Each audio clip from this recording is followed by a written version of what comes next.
Welcome to the BHM first year course of Guru Nanak Institute of Technology, Kolkata. I'm Dr. Indrajit Bose and I shall be your course coordinator for this session. This paper is entitled Business Communication with a paper code of BHM N102. Now, you must all be wondering what this course is intended for and what we are going to cover in the duration of our lectures of this course. Well, I would like to say that this particular course on business communication aims to equip the students with the necessary skills which are required in order to build up professional competency in particularly writing and speaking in English. A few years from now, you will all be joining the industry, by which I mean the hospital and healthcare sector. So you will be working over there. So you will be needing various professional skills and competencies as far as the use of English is concerned. So we are trying to equip you with these workplace competencies with the help of this course. This is lecture 7 in the course, and the lecture is on barriers to communication in hospitals and overcoming them. In a previous lecture, we have looked at what are the communication modes and media which are used generally in hospitals, and how public media as well as social media channels can be made use of by healthcare and hospital management professionals. Today, in this lecture, we shall look at the way in which disruption can take place in these communication channels and what kind of problems can arise with the use of communication media and modes. Both technical problems, problems with people and people's psychology and attitudes, also problems with language and cultural barriers. We shall also be looking at not only the problems but also the ways of overcoming them and steps towards moving towards a more effective communication in the workplace. So this is what we are going to look at in today's lecture. The ways in which communication media can fail or be disrupted in the course of communication on a daily basis in hospitals, and also how we can overcome these problems. Right, let us proceed further. Now, if we talk about the channels of communication which are generally taken up for use by hospital management professionals, these might be the public media channels like radio or television or internet, or even social media like Facebook, Twitter, or Instagram. Now, there can be various kinds of problems. To be very simple, there can be connectivity issues or problems like disruptions for programs or disruptions during broadcasts or when connectivity is required. For example, you are broadcasting a program of your hospital live on air on Facebook, you're streaming live when suddenly there is a connectivity failure. So that is a problem. Or else you cannot get in touch with your patients via email or via Skype because of connectivity failures. So these kinds of problems of connectivity or physical disruptions might be there, or they might create barriers in communication. There can also be a wrong or inappropriate choice of channels. Like, for example, in a particular hospital, for advertising, they are using the public media channels like Radio FM, for example, but they are not making a full use of the social media like Facebook or Instagram or Twitter for circulation or publication of their advertisements or their facilities, their healthcare provisions, and so on. You see, there is a difference between the customer base, or to put it more precisely, the viewership base or audience base of the public media and the social media. Surprising as it may sound, now the outreach of the social media is even more than that of the public media. So, how many of us would be all the time tuning into the radio channels or even radio FM? I think we would follow Facebook or Instagram much more than that. So, if a hospital is opting only for advertisement on the public media or posting news only on the public media channels instead of the social media channels, it is narrowing down the scope of reaching out to patients and to potential patients. So, this is an inappropriate choice, especially in the 21st century. Again, there can be other problems like viewer apathy. Of course, what people like or people do not like is extremely uncertain and it is difficult to predict. So there might be a certain advertisement of hospital facilities. Let's say that there is a multi-speciality hospital and you are a professional working over there and you have created this advertisement.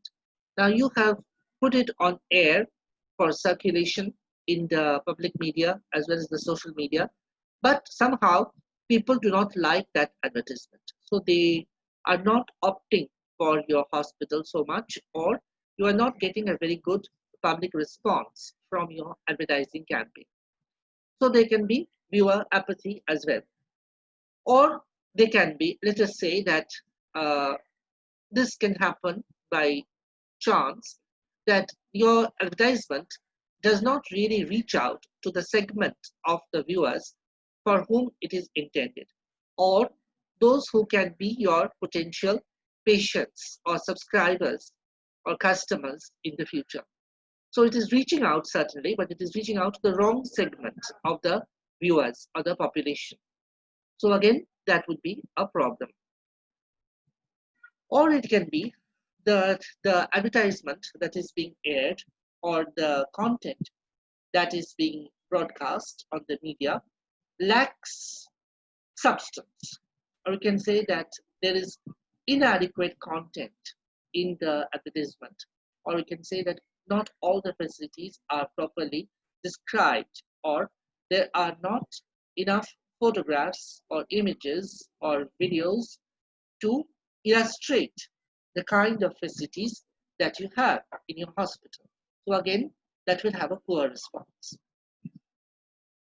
Or if the information that you are disseminating with the help of these channels does not get properly broadcast or disseminated. So again, these can be a lot of problems with the various channels. There can also be other kinds of problems. Let us see what they are. Yes, there can also be problems with the media and modes of communication. For example, if you are using the internet, and of course, we are certainly using the internet a lot if we are using the social media, there are great problems of cybersecurity. Like, for example, the hackers are always there, they are on the prowl, so we don't know when our accounts may be hacked. So, even if you create a separate account for your hospital and you put the content over there, even that is not safe. So, even that content might be subject to hacking by the unscrupulous hackers. Also, there are virus attacks. So your mail account or your other accounts might also be attacked by viruses, which are let loose by people like the hackers. Or there can be data theft or data piracy, which is one of the great fears of people when they are using the internet in the 21st century. You see, we rely on the internet a lot in our day-to-day communication with others, and particularly if you are working in a large hospital, you will have to use the internet as a means of interaction with your clients, customers, the government, your administrators, everybody. But the data that you put over there is not really safe. So it can be hacked, it can be stolen, it can be taken away at any point of time. So that potential risk is always there. Also, there can be identity theft or impersonation. So that is a serious issue. And somebody might be using your hospital account to ask for money by fraudulent means and to rob people in that way. So that would be a serious, rather a criminal offense. So these kinds of issues may also arise at some point of time. Also, even if we do not talk about piracy or the infringement of the security of the data that we put on the website, or we put it otherwise there on the internet, the posts that you make, the media posts or the content that you put over there, that itself might be tweaked in some way against you. Against you meaning against the hospital or the organization. So somebody with a personal grudge against your organization might possibly take advantage by tweaking the posts in a certain way, or by making derogatory comments, or by distorting what comments you put over there. So that can be a campaign of slander, okay, and maligning the image, tarnishing the image of your hospital, which will have seriously damaging consequences. So that can also be there.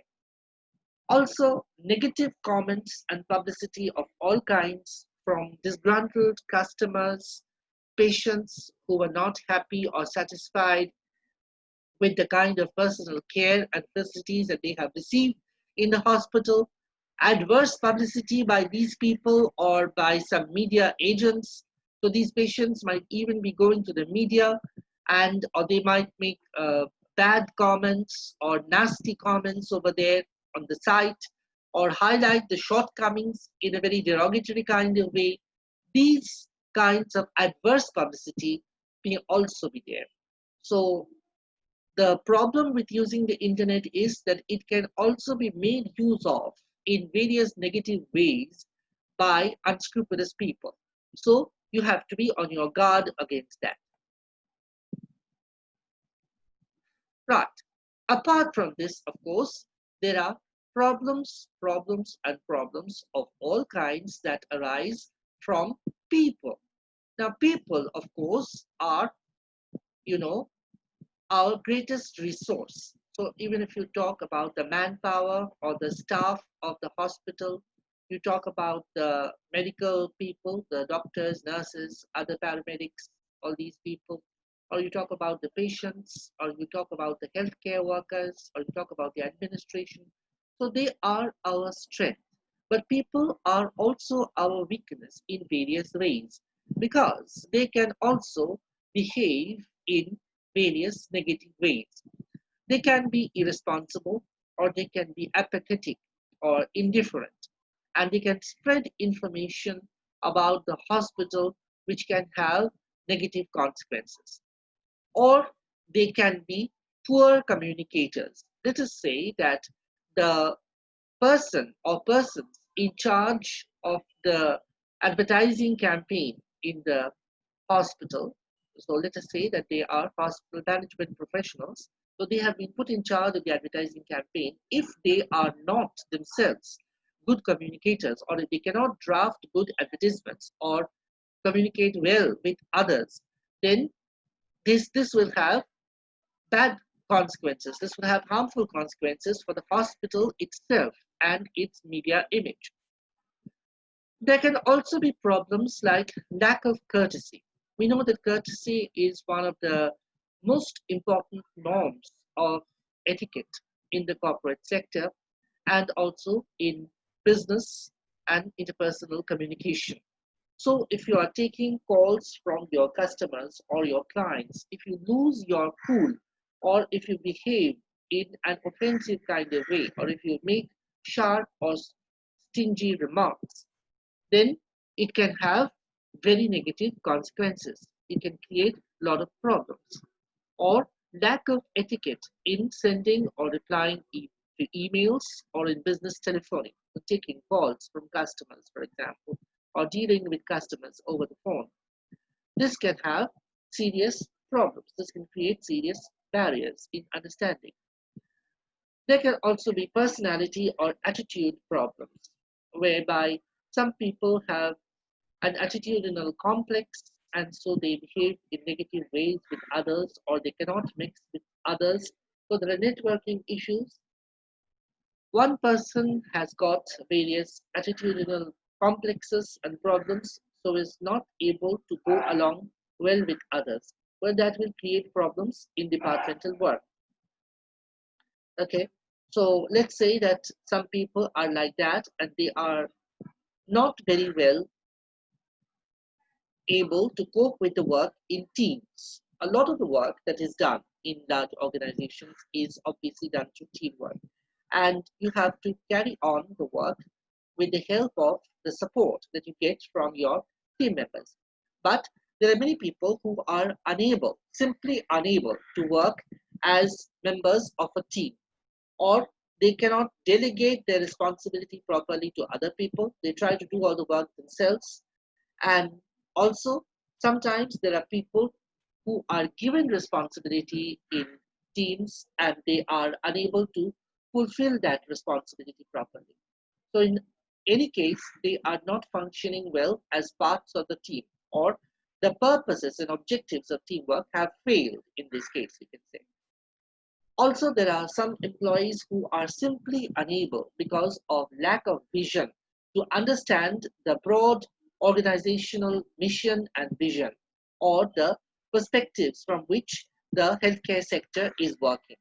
So they are mostly interested after looking after their own interests or serving their personal interests. So they are extremely narrow minded and selfish in their outlook, and they do not have any objectivity.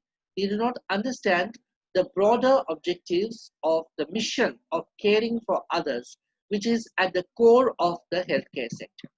So these kinds of lack of vision, different kinds of attitudinal and personality problems, inability to communicate with others, poor teamwork issues, and irresponsible or apathetic attitudes. These can all create problems or barriers in communication with others, and of course, communication and the work itself will suffer as a result. Now, there can also be, of course, issues with language. Now, this is especially true in a country like India, where we have a plurality of people from different linguistic backgrounds. So you may or may not know the language of the people that you work with. So do you know all the languages of your colleagues or the co-workers or the patients even? No. Possibly if you are working in a large multi-speciality hospital, even in Kolkata, there are people from various Indian states and maybe even from other parts of the world who are working over here. So you may have colleagues from other places, you may have patients coming in from other countries, so they may not necessarily speak your own language. So you may have some problems in interacting with them.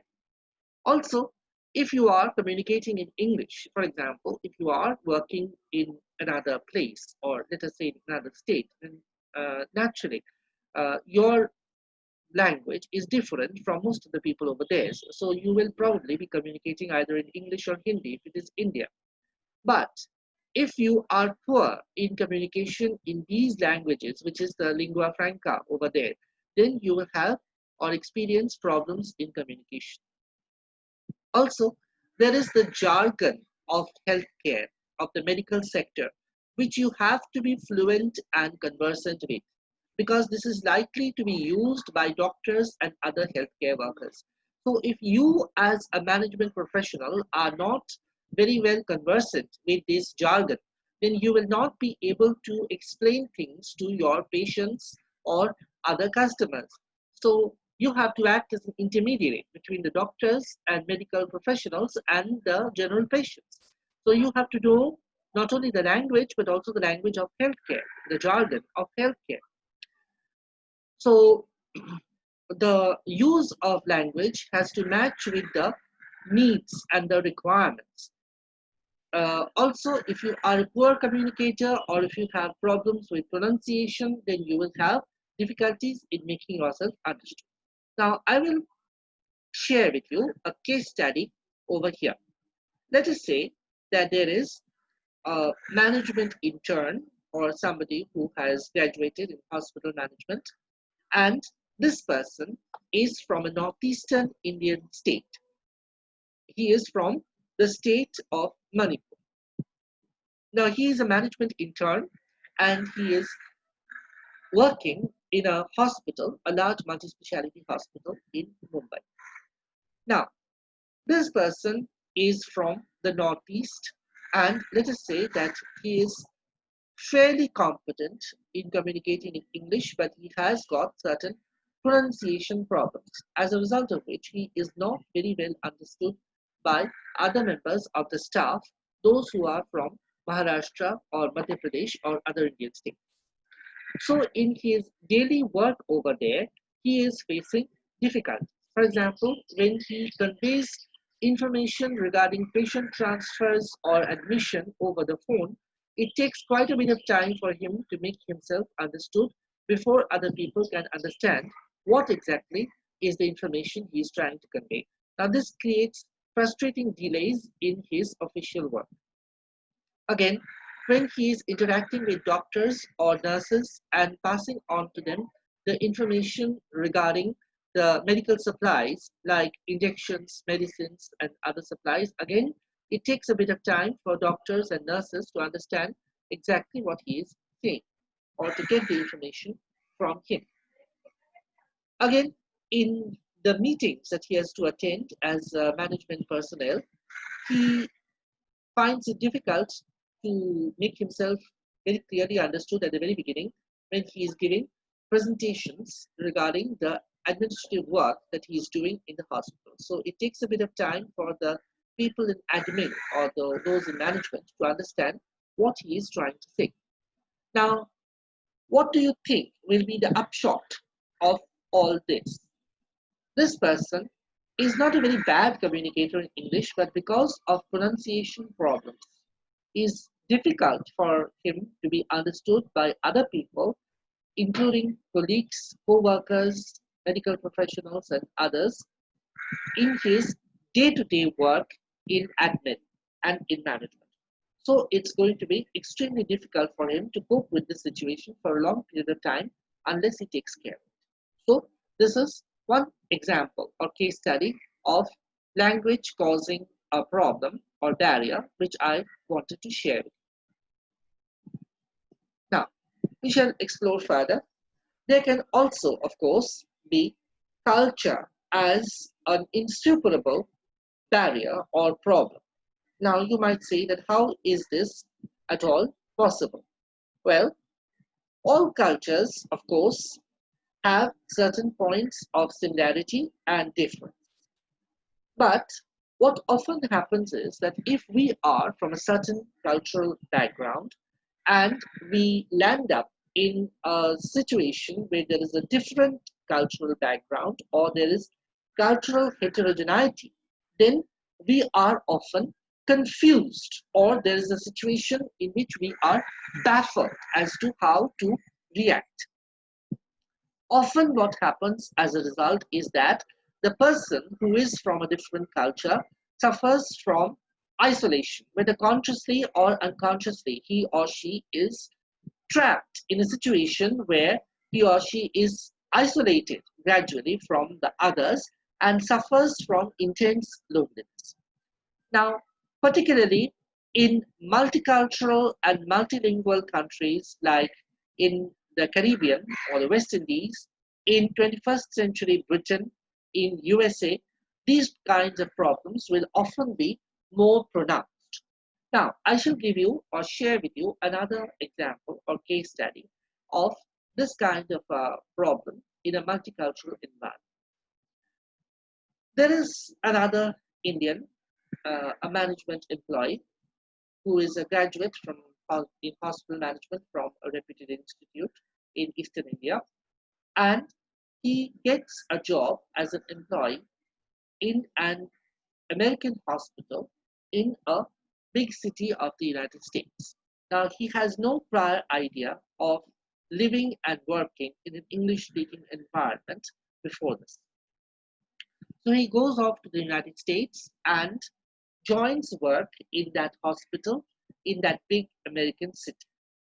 Now he finds that in his day-to-day work over there, he is exposed to a different kind of culture every time. So there are many patients with a different kind of background, the kind of background with which he is not accustomed. Like, for example, some of the patients in that hospital are from South American countries. So they are actually American people who are of Latin American origin, or they are a Cuban or or Argentinian or El Salvadorian immigrants in the United States, or Puerto Ricans, for example. So he finds that their English, the way that they interact or they react to his words, is somewhat difficult for him to understand. Again, there are Filipinos who are working over there as nurses in the hospital. So he finds they have a different cultural background. Again, there are people who are Chinese immigrants and Japanese immigrants working over there. And of course, there are the Americans themselves who are uh, long-standing people of that area. So he finds that there is a totally different and mixed kind of cultural background to that hospital, and in interacting with patients' families, and other people like the healthcare workers in the hospital, he has a very, very difficult and confusing time. Because he is an Indian, he does not have much prior exposure or experience of American culture itself. So festivals like Halloween and Christmas are rather new to him over there. Of course, he has heard of Christmas, but he hasn't celebrated it in this way before. And Thanksgiving and Halloween and Valentine's Day are totally new concepts to him.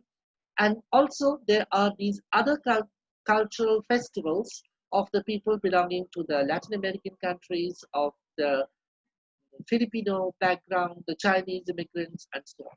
So he finds it extremely difficult to cope with this situation. So he is, for a time, a very lonely person because he cannot understand anything. So this can be a problem. Cultural diversity can be a very, very confusing and problematic issue. So how do you think it is possible for him to emerge out of this situation? So is it possible for him to come out of the situation?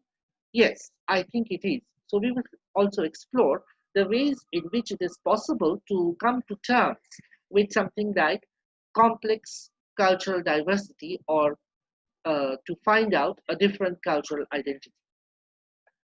Right. But we have to consider a few more issues first before we look at the solutions. There can also be ineffective listening. In any case, in a large hospital, there is tremendous noise in the background, or a lot of confusion of different people moving hospital machinery or equipment, traveling from one floor to another, or people going in and out of emergency, lot of patients arriving, departing, and so on. So there is a lot of distraction in any case. And people in pain are generally unable to communicate very clearly their needs all the time. This, of course, is a fact of life with which we must be reconciled. Also, there can be issues like insensitivity or callousness. You don't care. Sometimes people just don't bother or care. They don't want to listen to what other people are saying. So they don't do the necessary fine tuning that is required in order to listen patiently to the case histories of patients, or listen to the stories of their co workers, and to the anecdotes that sometimes the administrators share with them. So you can get many finer points of survival in different situations and multicultural environments if you tune in carefully and if you listen to others, what the patients have to say, what your colleagues or co-workers are saying, what your administrators are sharing with you. You can pick up many valuable tips with them from there. If you do not tune in, then you will miss out much of all this. And the results will, of course, be unnecessary alienation and misunderstanding on your part. And there can even be something even more serious, a loss of credibility. So you may not be regarded as somebody to trust or to turn back to in times of distress. So that will be something very negative in the eyes of the patients. Now, we come to what I was talking about a little while ago, how to deal with the difficulties or the situations that we have so far been talking about. The cultural shock or diversity, the multiplicity of linguistic backgrounds, exposure to other kinds of cultures, ways of life, then people with different attitudes, organizations with different kinds of work cultures.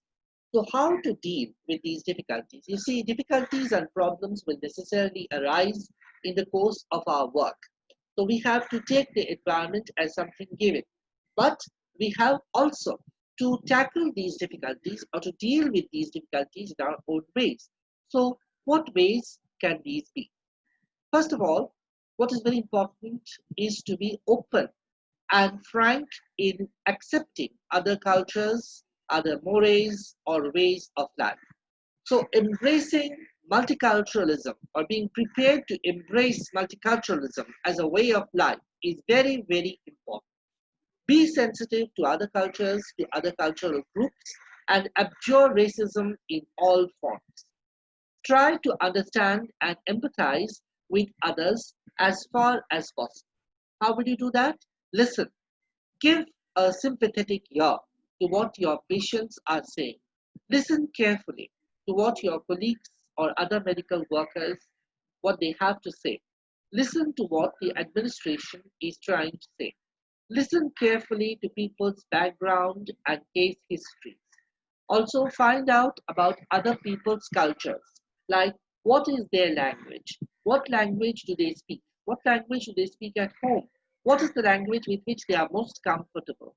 What is their food? What type of food do they prefer? So would they like your kind of food, or can you like anything of their kind of food? Do you have anything in common over there? What sort of customs do they have?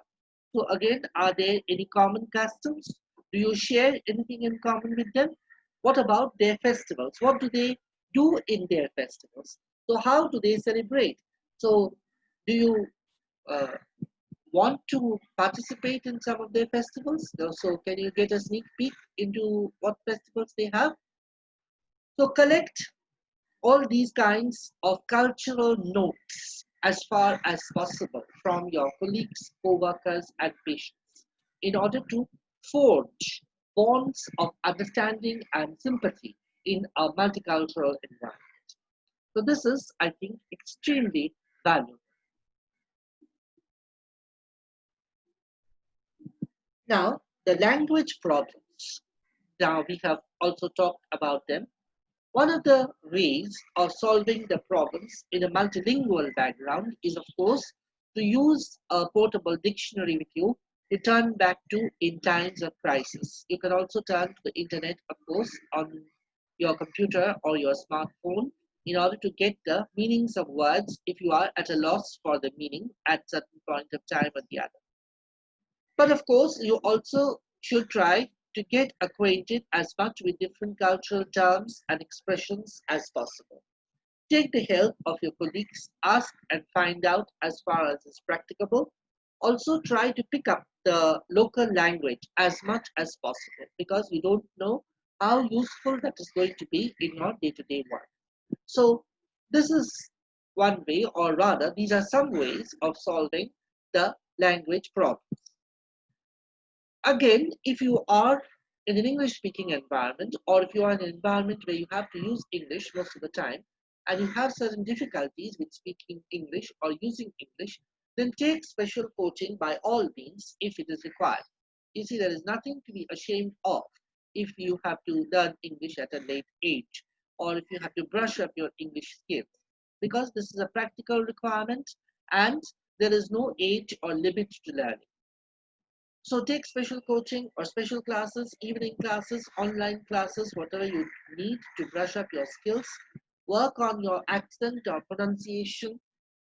If you are not very good in speaking, then try to speak and interact with your colleagues and co-workers as much as possible. Interact with patients. Read more of reading material in English and listen more to radio and other programs, television programs or programs on the internet, or watch films or documentaries or sports programs live. So listen more as much as possible and improve your English by all means so that you can work comfortably in the new environment.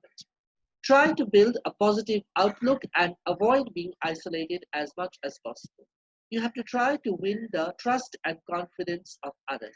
So one way of doing this is, as I have said, to take cultural notes or find out about cultural items, people's likes and dislikes, their food, their preferences, also the kind of body language that they regard as preferable or the kind of body language that they regard as prohibited or condemnable, or certain items which are taboo in their culture and which you should not mention. Sensitize yourself to the approved ways of dressing, body language, and behavior as far as possible. Learn to accept that people will be different from you, even if you do not always approve. Even if you do not approve, you try to accept, please. Try to learn corporate etiquette as far as possible. Now, we have seen that there can be several lapses in etiquette, like the problems with etiquette of phone calls or emails. That can be remedied mostly through on-job training or periodic workshops in these skills. Also, through the practicality of day-to-day interaction with colleagues, learning more about phone and email etiquette by exchanging phone calls and emails, and keeping a stock of phrases handy and finding out about the internal culture of your organization. These can go a long way towards redressing any lapses in corporate etiquette. Also, you have to be net savvy and to get acquainted with the digital media as far as is practicable. Since you are disseminating information through digital media channels, you have to know how to operate them, how to upload information or posts over there, and how to monitor settings so that you can settle privacy issues. You will try to disseminate information about your hospital, of course, through the proper media channels by making regular posts and updates in the media, answering people's queries like queries that they put through email or chat messages. And after all, you have to create through all this information exchange a positive image or positive brand image about your hospital. There can also be technical issues or problems that we have talked about, connection or connectivity failures, power failures, and data theft or piracy. So to solve these problems, you will try to maintain as good a connectivity or choose a good connectivity provider as far as is practicable. Also, you have to try and keep data backup as far as possible and circulate through multiple channels. Also, you need to keep power backup and maintain a technical support team and a well-trained media team who will deal with problems, issues at any point of time that they arise. So in this way, by being vigilant about technical issues, troubleshooting them, by having the necessary technical expertise, learning more about the proper ways of interacting with other people in corporate etiquette, by choosing the right channels and being tech savvy in using them, and being open to other cultural backgrounds and taking cultural notes and trying to blend with other people's culture, we can surmount to a large extent the various kinds of problems in problems in communication and barriers to communication that may arise in our day-to-day work as a management professional in a large hospital. So this brings us to the end of this lecture. Thank you.